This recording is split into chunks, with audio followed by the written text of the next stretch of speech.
Welcome to another Cardano update. Like always, make sure to check out our YouTube memberships and our Patreon if you want access to all of our charts and if you want access to our daily Discord updates. As you can see, my main scenario is playing out, meaning that this second wave to the downside is probably turning into a much bigger ABC.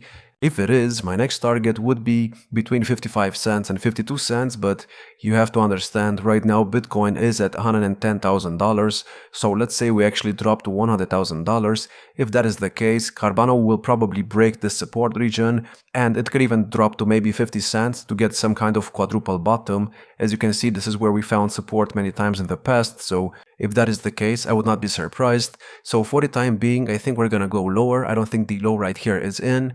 I think what we're getting right here is just some kind of maybe 1, 2, 3, 4 setup, or in the worst case scenario, maybe the first 1, 2 setup of the C wave.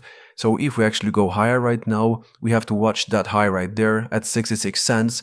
If we get above that, then I'm going to say that maybe something more bullish is going on, but until that happens, there's not much to see on this chart, and for the time being, like I said, I think getting another low would be the best option. Speaking of that, if you go to the Bitcoin chart, yesterday we dropped to $106,000.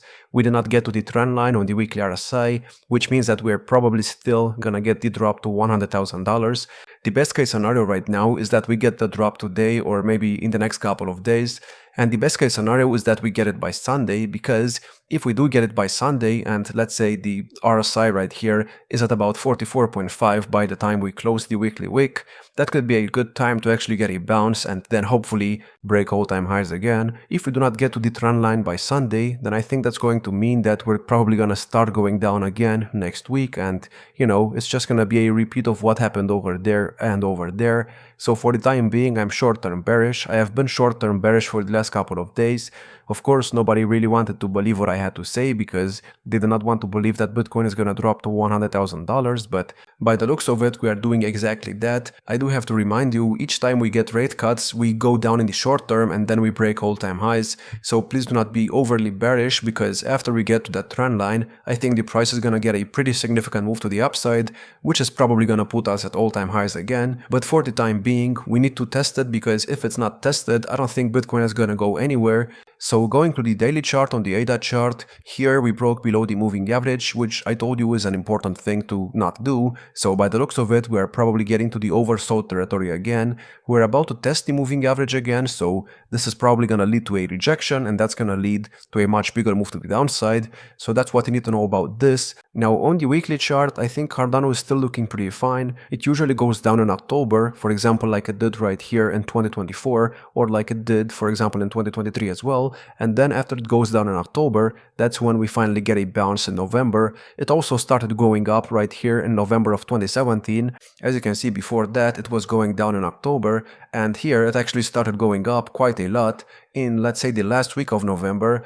Obviously, I don't want to wait until the last week of November because that would be a waste of time. So what we need to do right now is we need to test $100,000 on the Bitcoin chart, and hopefully we do it soon, because if we do not do it soon, I think we're just going to waste time. Let's say we get a bounce right now without testing the trend line. I think that's going to lead to a much bigger rejection, which could be very bad for the altcoins, because if we do get a much bigger rejection after we test the moving average right there on the RSI, that could lead to a drop below $100,000, which would be very bad. So the best case scenario is that we drop to 100K right now, and then we can finally move on and wait for new all-time highs on the Bitcoin chart and on the Ethereum chart.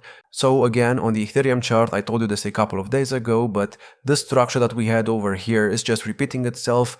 First we got to the oversold territory, then we got overbought, we had a short-term correction, and we started going up in November. And I think this year is gonna play out the exact same way. We got to the oversold territory, we then got overbought more than we did right there, then we started having a correction, and yeah, right now what we need to do is wait for Bitcoin to get to $100,000.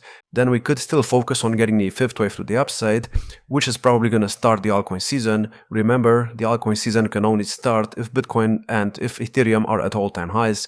If Ethereum is not at all-time highs, the altcoin season is not going to start, so that's what we're waiting for. Keep in mind here, we started going up in November, so maybe we're just going to do the exact same thing in this year, and that's pretty much it. I hope you enjoyed. If you did, make sure to check out our YouTube memberships and our Patreon if you want access to all of our charts, and if you want access to our daily Discord updates. Like, subscribe, and I will see you in the next one.